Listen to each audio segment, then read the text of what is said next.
After All-Star Game MVP, nalo kayo tunay. Sound. Enjoy lang talaga. Enjoy both North and South. Enjoy lang talaga namin itong event na to. Bihira lang. Dapat yung all this MVP raw,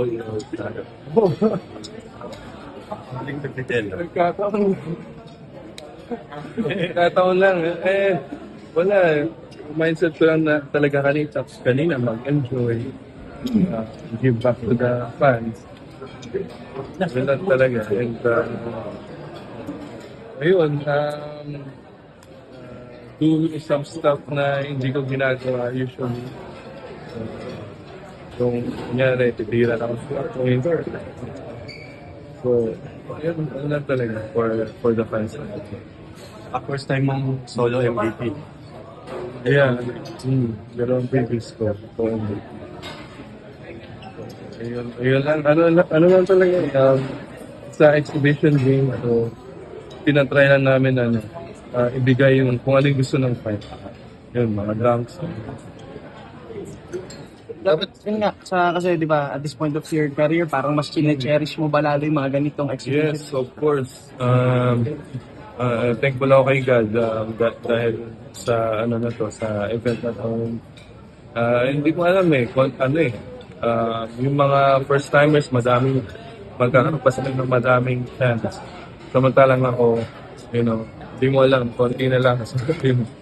So, kanina, sinasabi ko sa kanila, you guys are gonna be here for a while. Sinasabi ko sa mga bata. Yung mga tumatawag ng sa tito. So, yun. Sabi ko sa kanila, you're gonna be here for a while. 10 more years para sa inyo.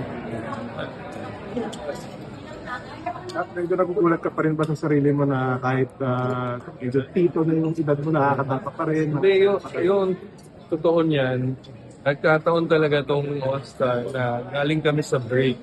So actually, nung break na yun, nag-workout lang ako.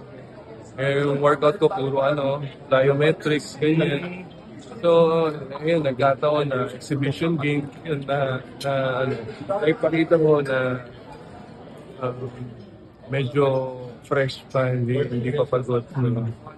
Ayun, nagkataon talaga yun. Sa tingin ko, magandang opportunity din pambukas ng commissioner sa para hindi masyadong seryoso. Yung certain time parts ng game na parang mga sa loob, yung mga first time All-Star, mga second time All-Star, parang magkakaroon ng showcase ng mga future stars ng Liga. Like, karana nga, yung other social dun sa panalo nyo, masasabi mo nandun na yung certain points na kanina. Yes, sila yan. Sila yung magiging future of the league. So, yeah, makikita pa natin sila sa susunod na All-Star. Ayun, may isang